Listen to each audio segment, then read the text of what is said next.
Bonjour et bienvenue sur Couleur Papier. Vous le savez, le programme de l'été est un petit peu chamboulé, un petit peu perturbé, ce qui veut dire que l'on se retrouve aujourd'hui, mercredi, pour une débrouille du dimanche.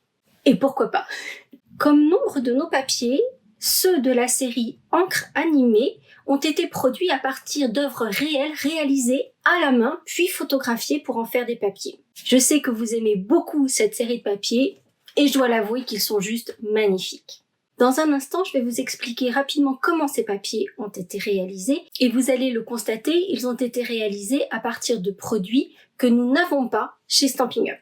C'est donc la raison de cette débrouille du dimanche puisque avec les produits dont nous disposons chez Stampin' Up, nous allons faire des papiers avec ces effets d'encre à alcool. Et vous allez le voir, c'est juste magnifique. Et restez bien avec moi jusqu'à la fin de cette vidéo parce que je n'ai pas su me retenir et j'ai fait plein de prototypes.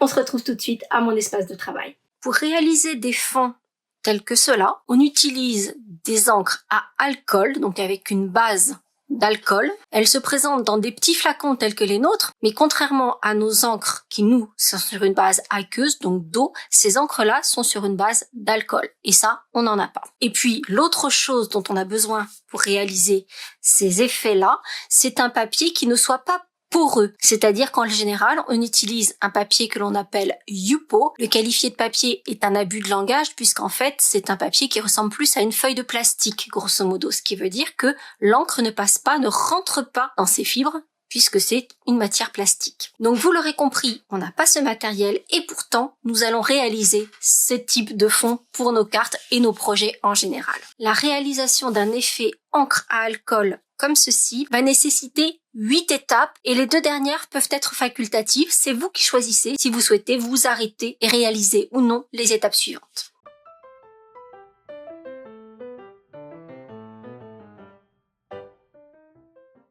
Donc, la première étape va consister à préparer notre papier. Avoir un papier qui, comme le Yupo, ne va pas être poreux.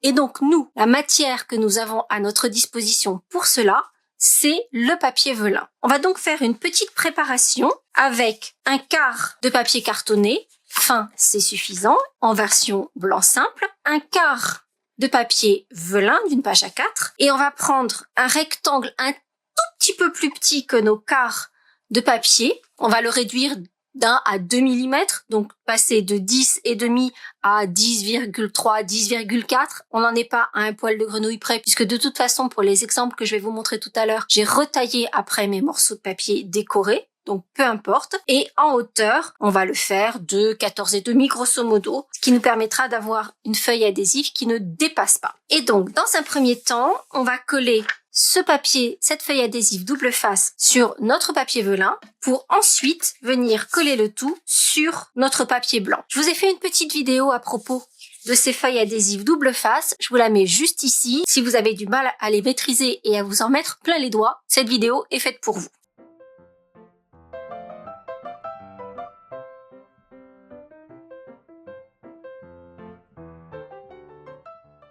Et voilà donc la première étape réalisée, notre papier blanc, mais avec une surface non poreuse puisqu'il s'agit de notre papier velin. Comme vous pouvez le constater, le collage est pas parfait, tout n'est pas parfaitement aligné, mais ça n'a aucune importance puisqu'on viendra redécouper ensuite ce panneau pour notre projet.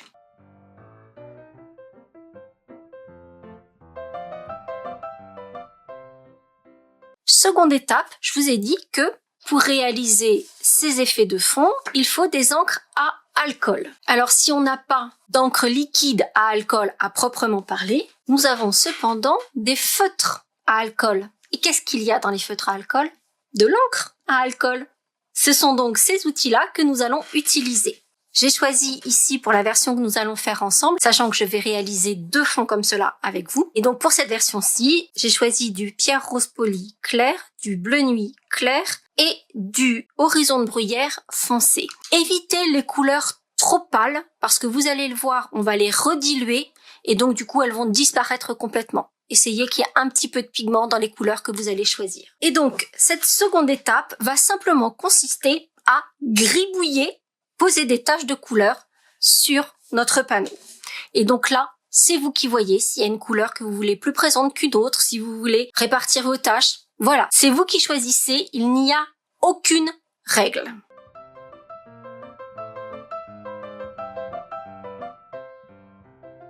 J'ai posé mes couleurs et vous voyez, je suis vraiment allée au hasard Balthazar et je peux également laisser des espaces libres.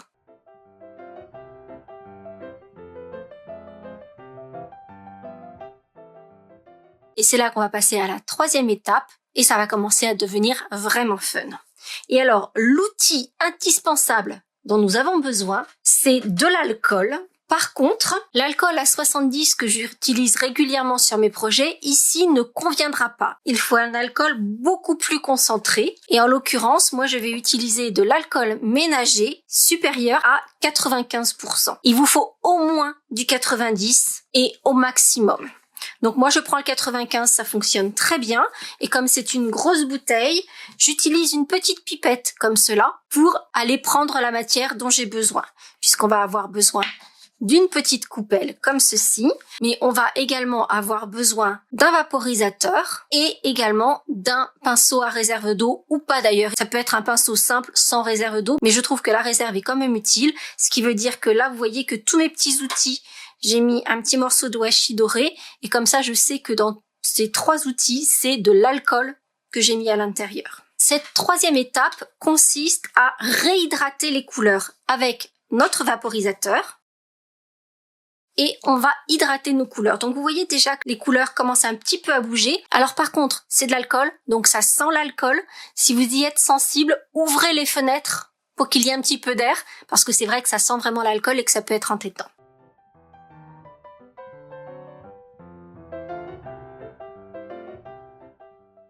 Étape suivante, je vais prendre un petit peu d'alcool que je vais mettre dans ma petite soucoupe. Et à l'aide de mon pinceau, je vais rediluer encore les taches, mais une par une. Je vais pas tout mélanger, sinon ça va faire un gros truc pas beau. Couleur par couleur, je vais repousser chacune des couleurs. Vous voyez déjà comment les couleurs s'activent et se déplacent. Les encres se déplacent les unes par rapport aux autres. Je trouve que déjà là, on commence à voir des choses qui se préparent. Sachant que on va faire en sorte que les couleurs restent chacune de leur côté, mais on va pouvoir les faire se superposer un tout petit peu pour créer de nouvelles couleurs. Donc vous voyez, je vous disais, là on est quand même sur des couleurs qui étaient assez vives. Et vous voyez qu'elles sont très claires par endroits. D'où l'intérêt de prendre des couleurs qui sont déjà un peu présentes à la base.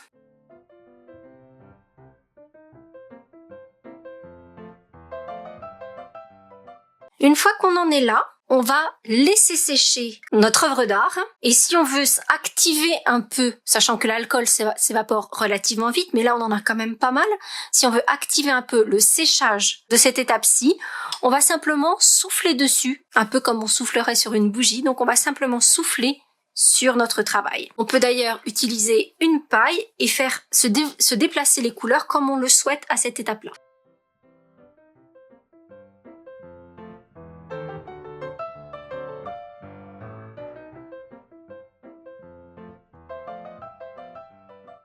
Une fois que notre travail est complètement sec, vous voyez qu'on n'a plus du tout de brillance due à l'humidité. On a vraiment quelque chose qui est complètement sec. On va arriver à la 6e étape qui, pour moi, est la plus satisfaisante. C'est vraiment, j'adore cette étape. J'ai toujours un petit peu d'alcool dans mon ramequin. Et là, je vais reprendre mon pinceau. Et c'est à cette étape-là que je trouve assez intéressant d'avoir un pinceau à réserve, puisque vous allez voir, on va créer des taches. Et du coup, en ayant une réserve d'alcool dans notre pinceau, on peut créer des taches plus ou moins grosses. Et alors, regardez bien parce que très clairement, j'adore. On va donc prendre de l'alcool sur la pointe de notre pinceau et on va créer des taches. Et ces taches vont repousser la couleur. Vous voyez déjà toutes les petites taches qui se forment? Donc on va pouvoir aussi en faire des plus grosses. C'est là que je vais utiliser, comme je vous le disais, ma réserve d'eau, donc en appuyant, ma réserve d'alcool, en appuyant sur le corps de mon pinceau. Et vous voyez toutes ces taches qui se créent et qui repoussent les couleurs que l'on a placées précédemment. Si on veut faire des taches un peu différentes, là par exemple j'ai des taches assez grosses, je vais laisser sécher et je pourrais rajouter des petites taches par-dessus.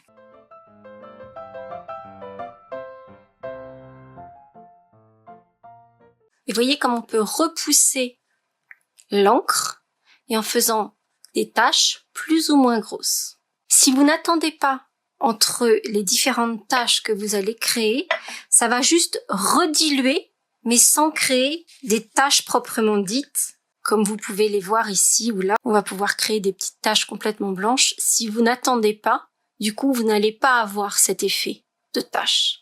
Vous voyez comme c'est joli. Clairement, je trouve ça vraiment extrêmement satisfaisant comme technique. Très clairement, on pourrait s'arrêter là. C'est ce que je vous disais tout à l'heure. Les 2 dernières étapes, c'est vous qui choisissez de les faire ou non. Vous l'aurez compris, la première étape que l'on a faite avec le papier au dos, on n'est pas obligé de le faire, on pourrait le faire directement sur le papier velin, mais le fait de l'avoir placé sur du papier comme ça permet à votre papier de rester plus rigide et de ne pas s'enrouler avec l'humidité que l'on apporte dessus avec l'alcool.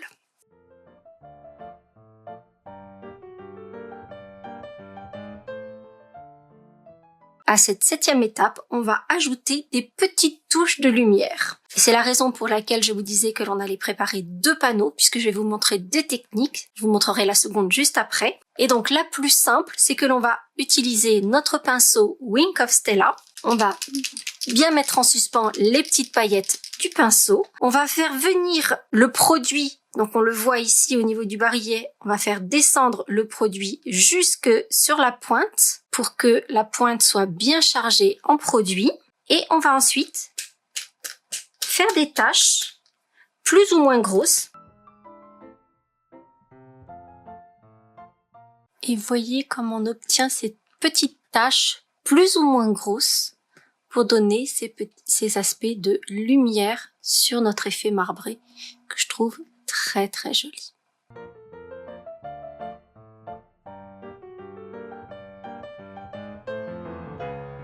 Là encore, on va attendre que notre effet Wink of Stella soit complètement sec avant de passer à l'étape suivante, qui elle encore est facultative, qui va consister à ajouter des toutes petites taches très fines mais plus foncées. Et là, on va utiliser à nouveau nos feutres à alcool. On va préférer, s'ils sont plus tout neufs et que la pointe commence un peu à s'abîmer, parce que sinon on risque d'un peu de les abîmer, puisqu'en fait on va placer la pointe feutre dans le capuchon et délicatement on va apporter des toutes petites taches de couleur plus foncée, assorties et selon nos envies. Et voyez le résultat que l'on obtient. Je trouve que ça donne un fond qui est juste superbe et qu'on va pouvoir mettre en valeur ensuite sur une carte par exemple ou sur tout autre projet. Et donc moi ce que j'aime bien faire c'est les découper avec un rectangle surpiqué par exemple ou un de nos cadres de la série couleurs et contours. Ici j'ai recoupé mon panneau avec mes rectangles surpiqués, comme ça en plus j'ai une jolie finition. J'ai découpé un autre rectangle surpiqué ici dans du cuvée de cassis. Et regardez comme ça fait un fond de carte qui est juste magnifique. Il n'y a pas besoin d'ajouter grand chose pour faire une très jolie carte avec ça.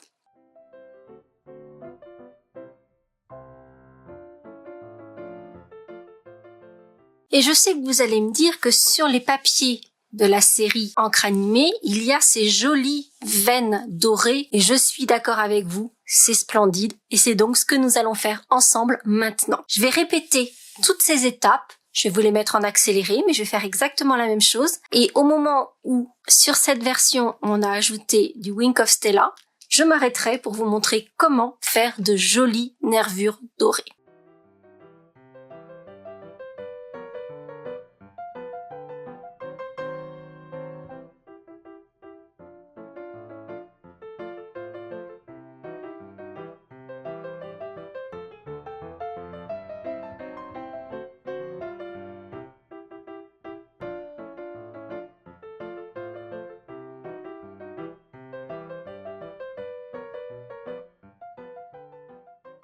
J'ai déjà formé mes petites taches plus foncées. Et donc maintenant vient le moment d'ajouter nos petites veinures dorées. Cela dit, on veut quelque chose de très fin, de très délicat. Ça fait vraiment un effet de veinure comme sur le papier. Donc, pour cela, on va s'équiper d'un pinceau très fin. En l'occurrence, je vais utiliser un pinceau à nail art. Donc, vous voyez, il est vraiment tout fin. Et je vous mettrai la référence, on le trouve sur Amazon. Donc vraiment, il y a vraiment 3 poils sur la pointe de mon pinceau. Je vais prendre un peu d'eau. Je vais mettre un peu de colle, notre colle multifonction, sur un morceau de papier. Je vais diluer un peu ma colle. Et avec ce pinceau, je vais apporter des petites lignes, des veinures toutes fines sur mon projet. Donc ce qui est bien en fait, c'est de contourner les parties qui sont un peu différentes. Et de faire un peu, vous savez un peu comme un réseau de fleuves, de rivières, de ruisseaux sur une carte, donc ils vont se séparer, se rejoindre, etc. Et on va faire des petites lignes comme ça, en donnant des petits effets, comme si c'était effectivement des veinures ou ces aspects de cours d'eau sur une carte. La seule difficulté, c'est que ces traits de colle, on va pas forcément les voir, donc il faut bien repérer où on les place pour pouvoir ensuite les faire se déplacer les uns par rapport aux autres.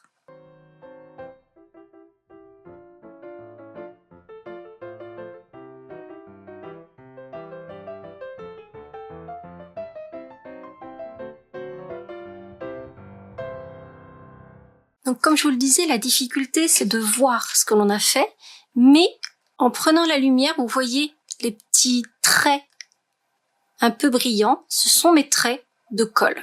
Et pour avoir des effets de veinure dorée, eh bien sur ces traits de colle, on va ajouter des flocons de dorure. Donc j'ai déjà fait plusieurs vidéos à ce sujet, donc je vais pas vous le détailler, vous allez voir, on va simplement passer les flocons dessus, passer un petit peu l'éponge pour enlever l'excédent, et vous allez voir que ça va faire quelque chose de juste magique.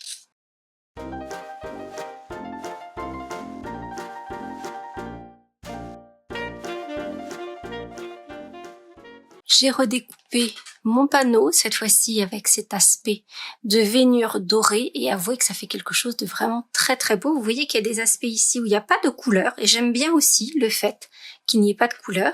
Et cette fois-ci, j'ai découpé un panneau en merlot magique pour que ça fasse une belle bordure foncée qui fasse ressortir ce joli panneau veiné.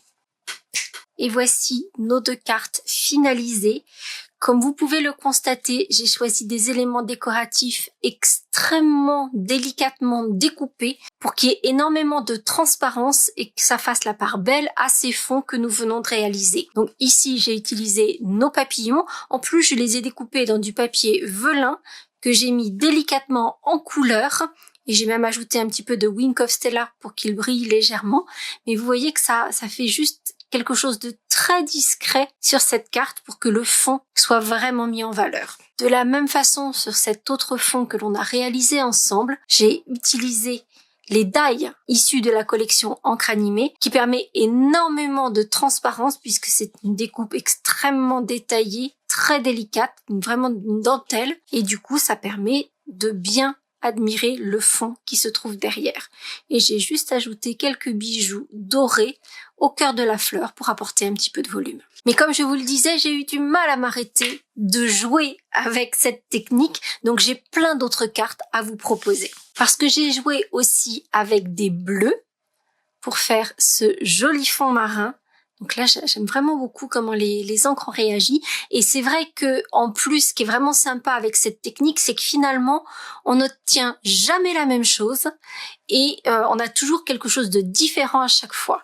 Et là, ce joli poisson que j'ai découpé dans notre papier à paillettes arc-en-ciel, donc ce qui fait qu'il n'est pas de la même couleur sur la tête et sur la queue, avec cet effet effectivement pailleté, comme des écailles, et ce joli fond. Je trouve que ça donne quelque chose de vraiment sympa. Pour une carte de vacances, c'est parfait. On va rester dans les fonds marins. La carte que je vais vous montrer va vous permettre d'expliquer comment j'en suis arrivée là, puisque vous le voyez ici, j'ai ajouté également des effets dorés avec nos flocons de dorure, mais les marbrures sont nettement moins fines, nettement moins délicates, puisqu'en fait, j'avais utilisé mon pinceau à réserve d'eau, que j'ai trempé dans la colle comme je l'avais fait ici, mais comme on a un pinceau nettement moins fin, du coup, ça fait quelque chose d'un peu plus grossier, et qui forcément est moins délicat. Par contre, on a cet hippocampe qui est de toute beauté, que j'ai découpé dans du papier noir et sur lequel j'ai rajouté, là encore, du pinceau Wink of Stella, et qui fait partie de la même collection que ce joli poisson. Ici, j'ai joué avec encore d'autres couleurs. J'avais très envie d'essayer le noir. Donc, j'ai essayé avec du noir, du gris et quelques taches de pierre rose polie sur lequel j'ai placé ces étoiles qui, elles, sont découpées dans du papier à paillettes noir. Et je trouve que ça fait une carte de vœux, par exemple, assez originale et plutôt sympa. J'ai encore 2 cartes à vous présenter. C'est vraiment vous dire que je n'ai pas pu m'arrêter. Et celle-ci est un peu différente, puisque, en fait, le panneau que j'ai réalisé avec cet effet encre à alcool, je l'ai découpé avec notre classeur de gaufrage hybride. Je vous remets juste là la vidéo que j'ai dédiée à cet outil. Les petites fleurs sont également découpées dans ce papier avec l'effet encre à alcool. Et vous voyez que là, ce sont mes fleurs que j'ai découpées dans ce papier réalisé comme nous venons de le faire ensemble. Et puis, j'ai gardé peut-être ma préférée pour la fin, sur un thème qui ressemble un peu à celui-ci, mais avec des couleurs différentes et un habillage différent. Voici, donc là j'ai utilisé du cuvet de cassis et du pierre rose polie, donc juste 2 couleurs. Donc on a des détails que je trouve vraiment très très beaux. J'ai découpé cette grande branche, là encore dans du papier velin, pour garder un maximum de transparence, qui est issue également de la collection encre animée, et j'ai replacé quelques petites fleurs toujours de cette même collection. Et ça donne un effet que j'aime vraiment beaucoup, beaucoup. Est-ce que ça n'est pas carrément bluffant ? En tout cas, je peux vous assurer que c'est carrément satisfaisant à faire. Et ce qui est génial, c'est qu'en fait, on n'aura jamais de carte pareille. On ne peut pas non plus prévoir ce à quoi va ressembler la carte finale, puisque on ne sait jamais exactement comment vont se déplacer les couleurs. Et ça, je trouve que c'est vraiment extrêmement satisfaisant. Dites-moi si vous essayez. N'hésitez pas à mettre plein de petits pouces en l'air si cette petite technique vous a plu. Et on se retrouve très vite pour de nouvelles aventures créatives. À très bientôt. Pour en savoir plus sur ce projet, les dimensions, mais aussi la liste des courses du matériel que j'ai utilisé, rendez-vous sur le blog en cliquant juste là sur la photo. Si ce projet vous a plu et que vous avez envie d'en découvrir d'autres, celui-ci devrait également vous plaire. Et si ce n'est pas déjà fait, n'hésitez pas à vous abonner à ma chaîne en cliquant sur ma bouille. Vous pouvez également activer les notifications en cliquant sur la cloche et ainsi être informé de chaque nouvelle vidéo. Ça ne coûte rien et ça fait plaisir. À bientôt!